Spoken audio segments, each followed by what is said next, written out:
Welcome back to Stutter Chats. As today we have a special guest, the number one overall pick of the 2000 NBA draft, Kenyon Martin.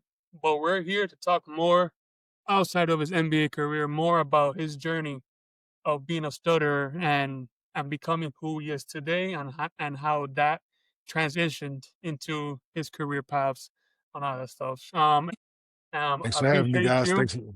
Thanks for having me. Of course, man. So Kenyon, so pretty much how this works, I'll give you some questions, and Brandon and I will go back and back, give you some questions about your journey, and we'll go from there, man. Something easy, chill, and have fun, man. Sounds good. All right, man. Hey, Kenyon. So first of all, as a stutterer, um, when did you know that you had a stutter, and and how did that affect how your career path went to? Yeah, like I said, thanks for having me on, guys. Yeah, it started like when you first, maybe first grade, second grade, when you are asked to go in front of class to do certain things. At home, of course, you did at home, but when you started school is when it really hit me that I was different than other kids. So yeah, so then that there set it off.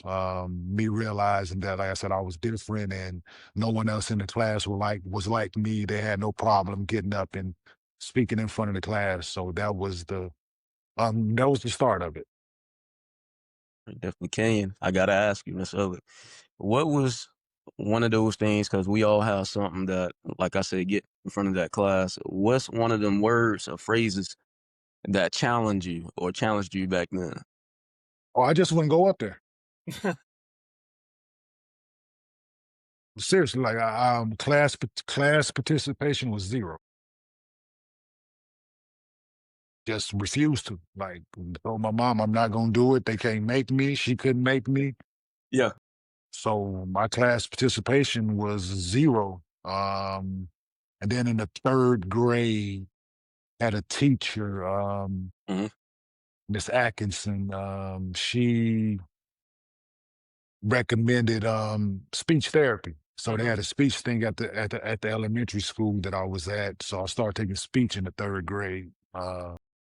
But yeah, it was that. There wasn't. There was only a couple kids in there.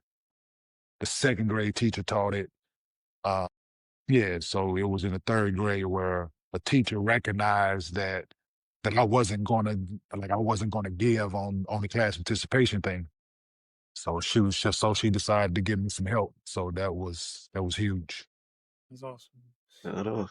Yeah, but And no, zero. Like, would not get up there and put my once I realized kids would tease you for it and man, stuff like that. So no, I was yeah, just would not do it, refused to. So yeah, that started a lot of things after that for me. Far as the aggression that I had with people and how I looked at people and how people view it. So yeah, it was a snowball effect.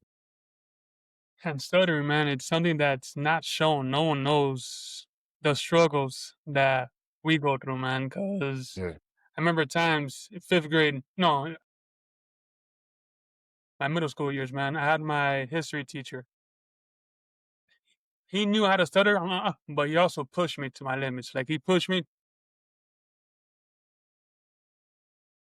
to get off my comfort zone and yeah. to accept it for who I am. Okay. But as you may know, stuttering is genetics.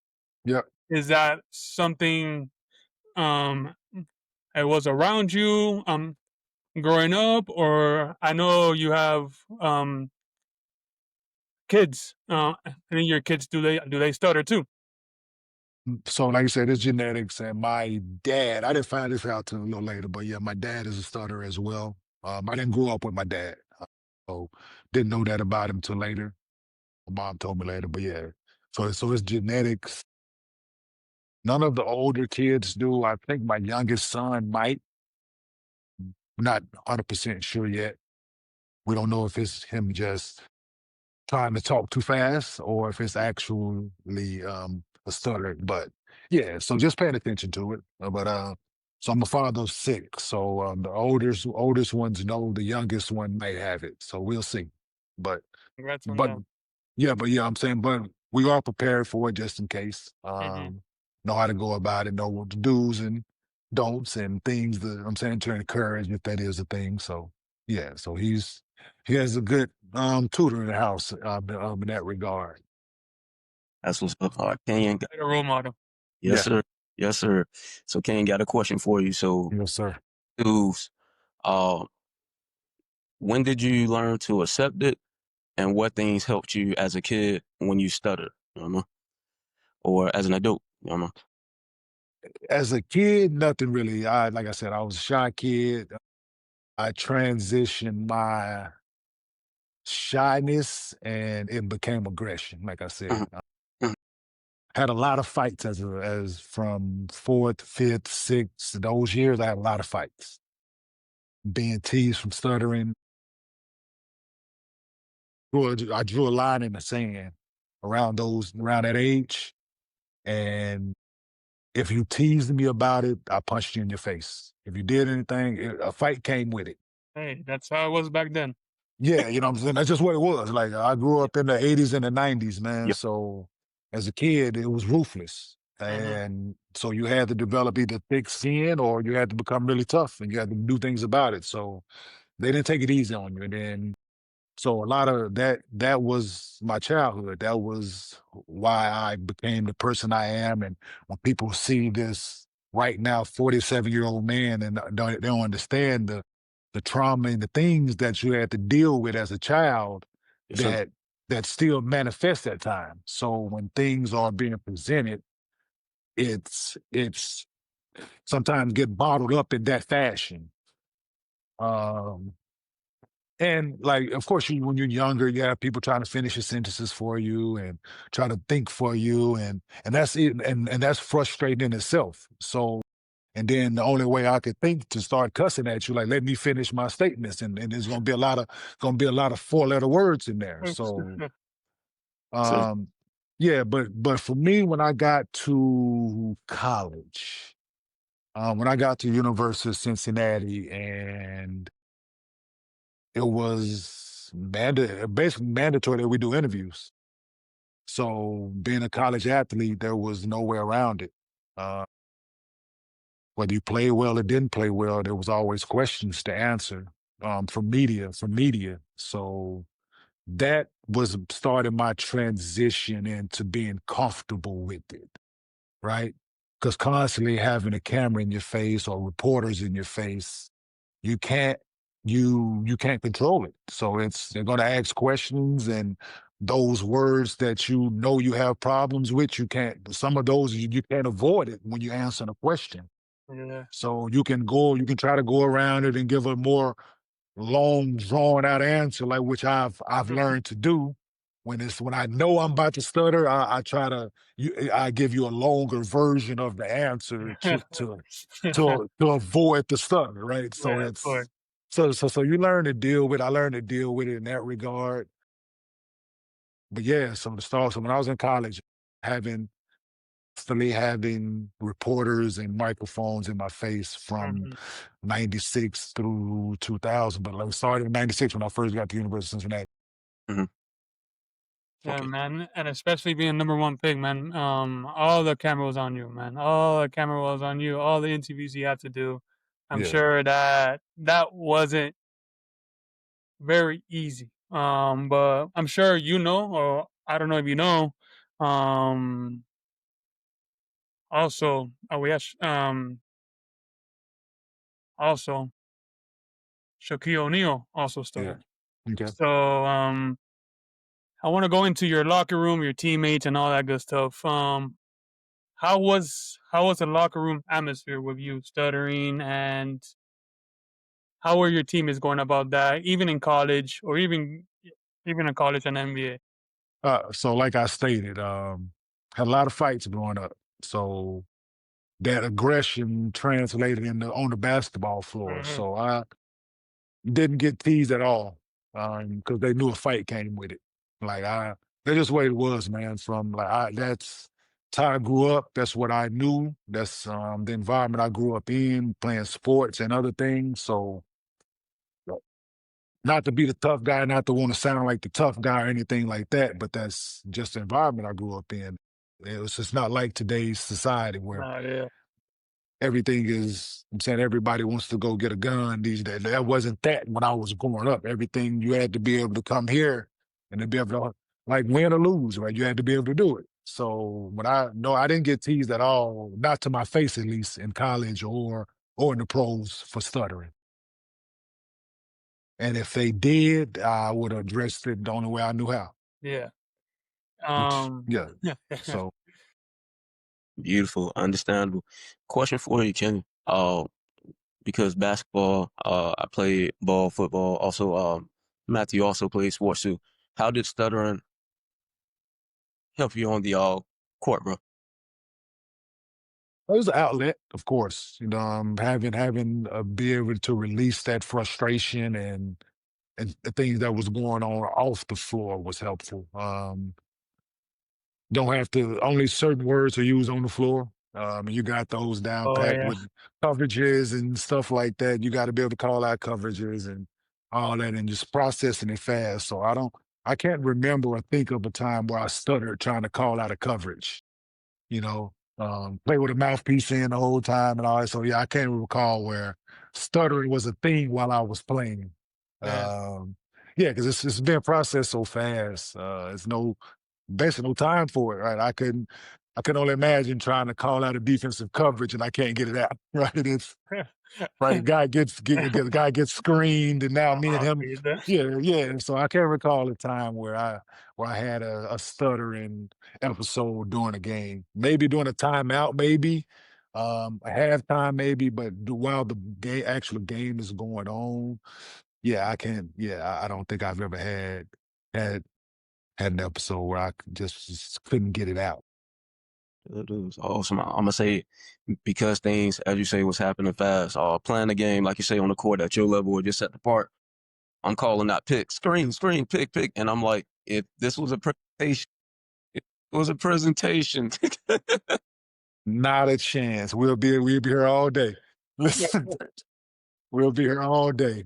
Yeah, and that's another thing. Like I have a so getting up and so as you asked about like when did I get out of it and certain things, it's being getting up in front of groups of people still to this day.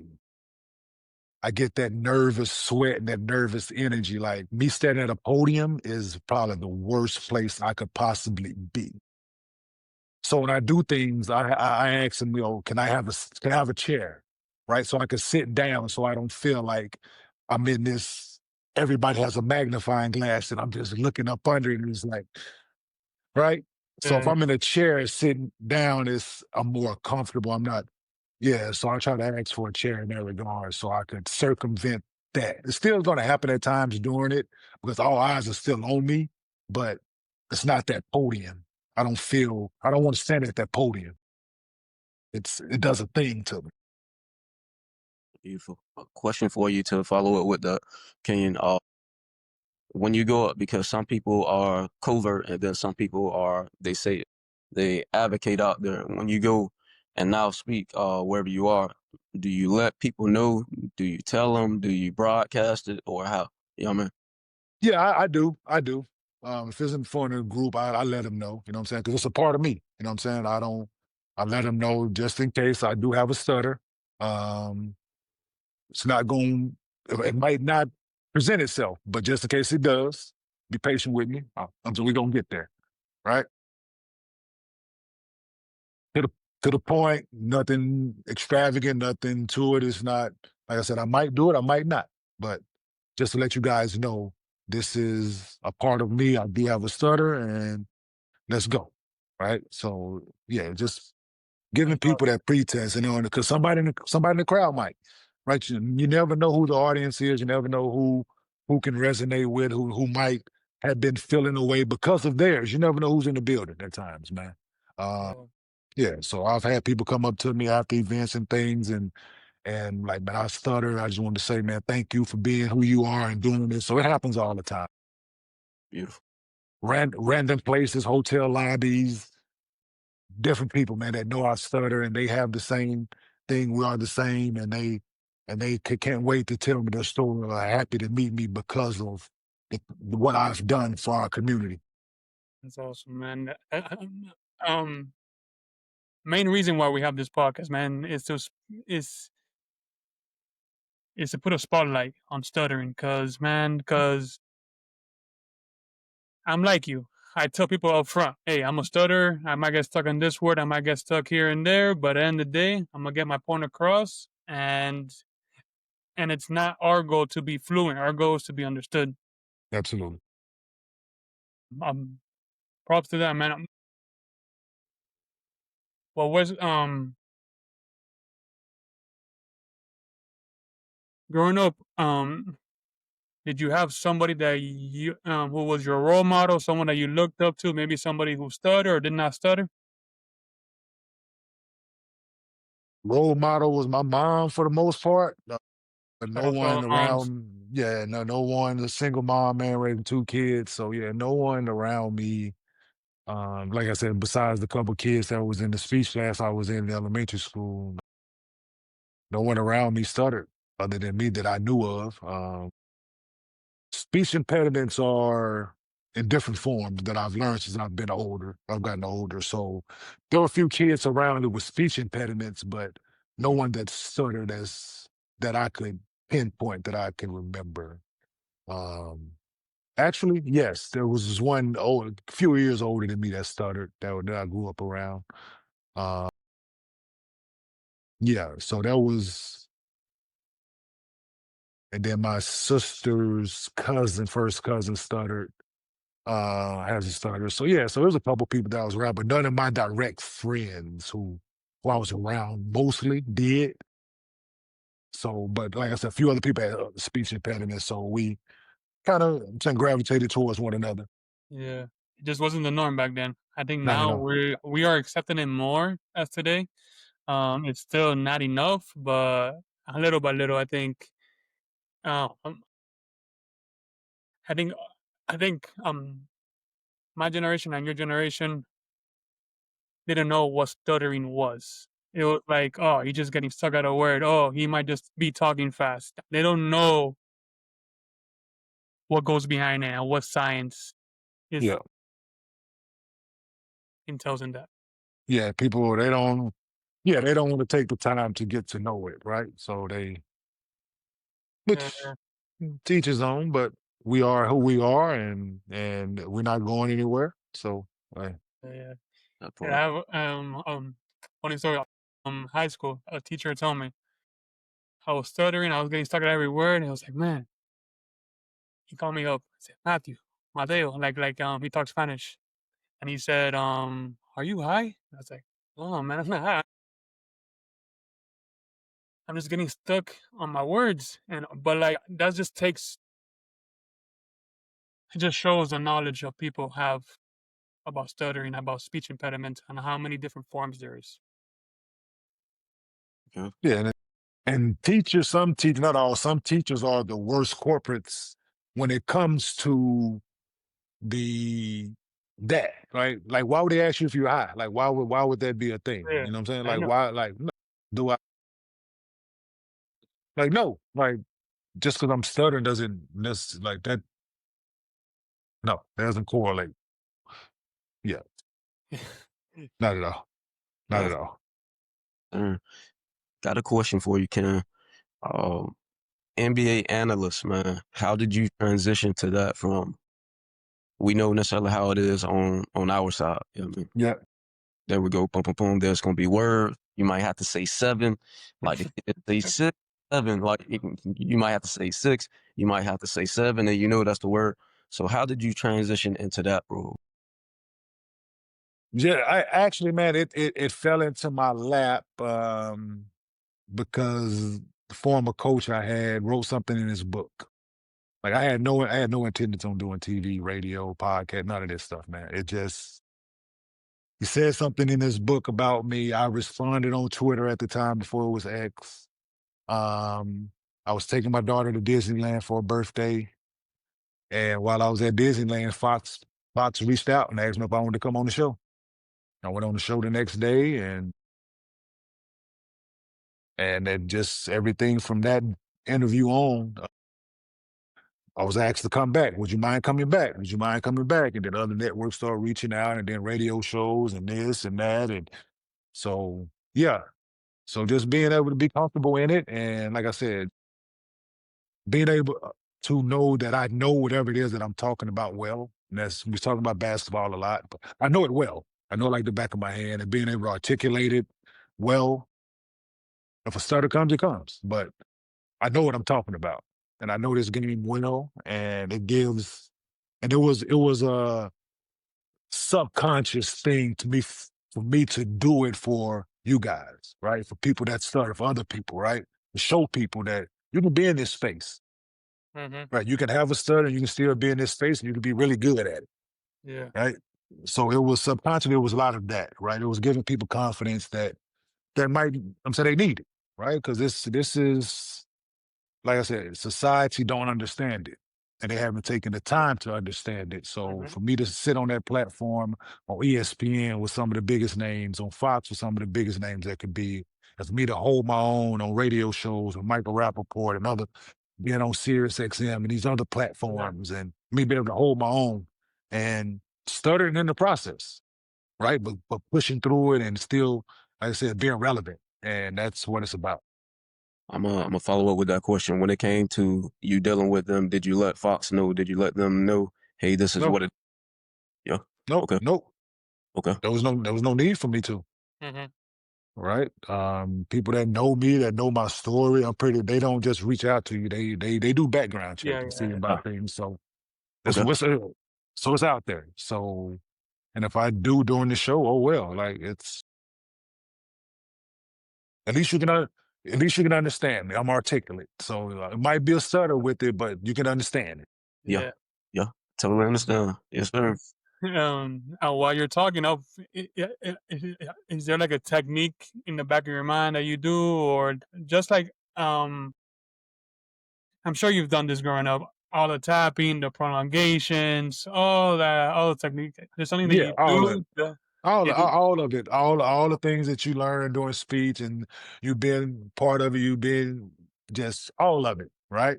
Like Mm-hmm. I said, so even to this day, like if I feel it come, if I know I need to use a certain word, and I know I can feel it coming.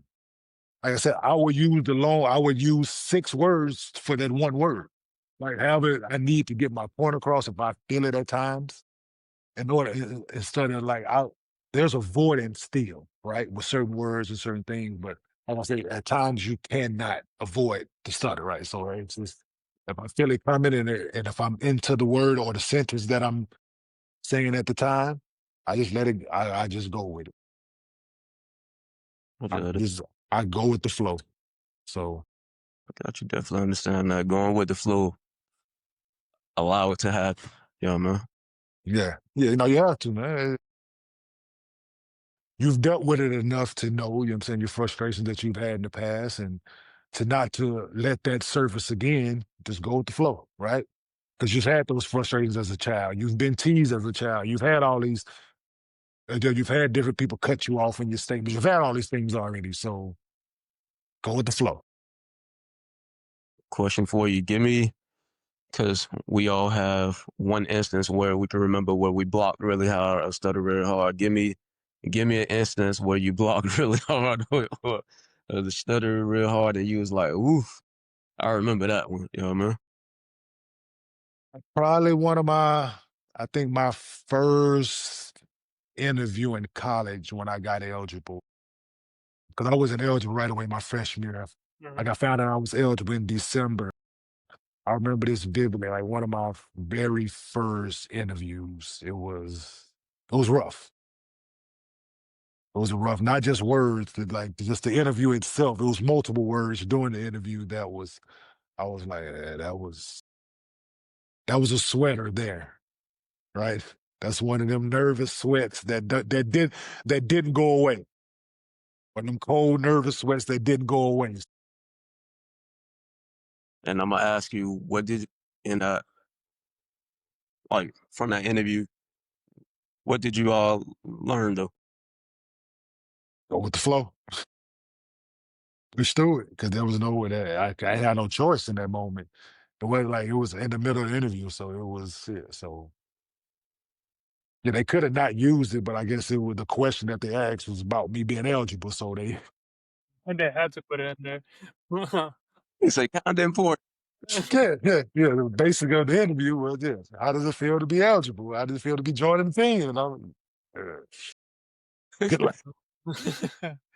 Yo, Kenyon, a question for you, man. What is that one piece of advice that you got for an athlete who's inspiring to become an NBA player, or baseball player, football player that does stutter, but there's a lot of talking that goes to it.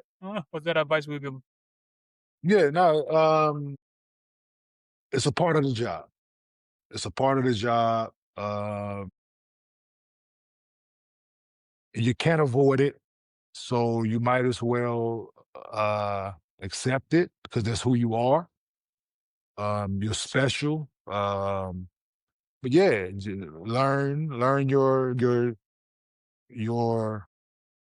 your triggers and things like that. Learn what makes you. I'm saying so you know when those interviews come and you know how to how to go about it. Right? It's because you can't avoid it if you're going to be in this especially this day and age where there's so much content. Everybody has a platform, so everybody wants 2 minutes of your time. Yeah, Um, so just knowing that and knowing that it's going to be a constant thing, and once again, go with the flow, right? That's go with it and accept it because it's who you are. Yes, sir. Kenyon, got a question because you said early on if people necessarily basically said anything about the stutter fight. What has helped you transition? Was it therapy? Was it anything like what transitioned you from, hey, da da da? If you say anything, we're gonna necessarily put them up. Opposed now where now it's like, hey, I'm a grown man. Kids. So so we're going to have different people watch this. For me, knowing that who I am, I'm an adult now. I'm a grown man, so can't result in that anymore. That those tactics, me putting my hands on people anymore, Yeah. it's frowned upon, and I understand it. Um,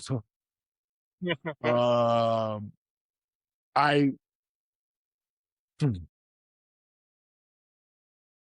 So I live in a state where medical marijuana is legal. Okay. so All right. Okay. so I believe that helps as well. Okay. That's what my personal thing, and I've had a lot of surgeries during my career for the pain and other things, but I think that that helps me as well. Slow down, Mhm.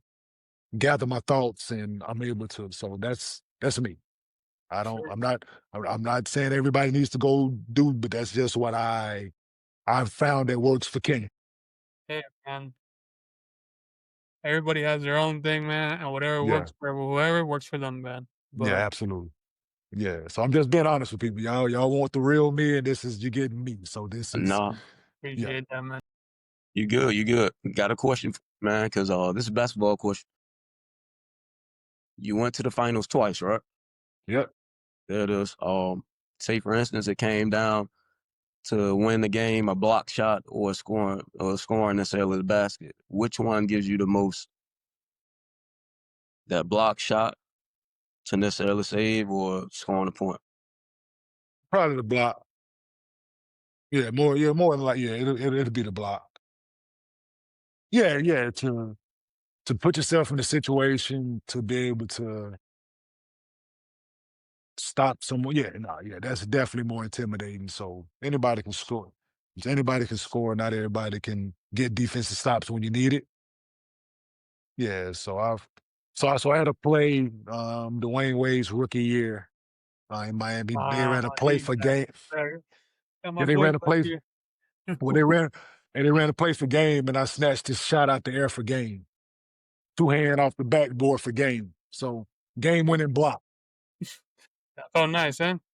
Yeah. So and the crowd gets a kick out of it even more than in a game winning bucket. That gets the crowd going as well. Yeah, because I seen you playing against Chicago, and I think you blocked like two dudes or three dudes back to back, same When I was play. with the Knicks, or the Knicks play, and I was with the Knicks, Correct, that correct, it was correct. like three. It was like 3 or 4 in one series. Absolutely. I looked at that. I say for him to necessarily know what people on the court, then get back up and say, you know what, let me time this, because usually you may get one or two necessarily per game. All right, but one series you getting three back to back. I say that's what it's talking about. And so one of them was somebody jump shot from the free throw line. I don't know who it was. I blocked somebody jump shot. So yeah, and that was the 34, 35-year-old version of me. Yes, sir. Yo, Kenyon, who has a higher vert, you or your son Kenyon Martin Jr.? He flies too. I know he could jump, and you could jump too. Yeah, and I'm a couple inches taller. I think my arms are longer, so I'm gonna go with me. In my heyday, in my prime, yeah, I'm gonna go with me. Yeah, I used to get off that floor, No, you did. I know. so with the best of them. So yeah, I'm gonna go with me. So Junior, get off the floor now. Now he got some good genes. I'm saying Yeah, he get off the floor too as well. But I he think I would does. have got it. That's That's what's up. awesome. Beautiful, man. Like I said, it's been a pleasure, man. Like I said, being able to talk to you. Thank you Um, guys very much, man. Nah, this and was with dope. This was I like. Let me just say, man. I think it's awesome what you guys are doing with this platform. You're using something that has been looked at as a detriment to people, or has been looked at as an ailment or ailment to people. Yeah. So I just want to praise you guys, man, for being vulnerable in this space. Not everyone is willing to do that, to be vulnerable at their most vulnerable spot, right? This is where you're most vulnerable. Yes, sir. So to put this out there, to give people confidence who have a stutter as well as you guys, as well as all of us. So to be able to put what an ounce of confidence in someone else, I just want to praise you guys, man, and give you guys your flowers for doing this. It means a lot. Appreciate that, man. Thank you, man. Kenyon, I just want to give you your shout out, man, too. Appreciate you taking your time. Like I said earlier, man. I want you to keep being that spotlight for many of the kids that are looking up to you, man. I know you got a big following, but keep inspiring us. Um, um, um, I've been following you for quite a bit, and when I found out that you had a stutter, man, it just blew my mind away because I've been following the NBA for many years, and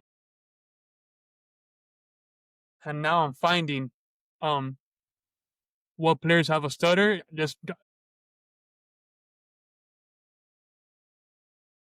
I'm more in awe, and Yeah. um, with those players, and especially you, man. Like, and I appreciate taking your time, and thank you for being your authentic self, man. Our podcasts are non-edited. A podcast should take up to 30 minutes, but our podcast might take up to 40 minutes just because we might yes, get stuck. sir. But hey, Yes, sir. thank you, Get man. it. Don't matter how long it take, man. Yeah, As long as you're getting your message across, and whether sir. it's individually, collectively, you're getting your message across, and it's greatly appreciated, man. This was fun. This was something different.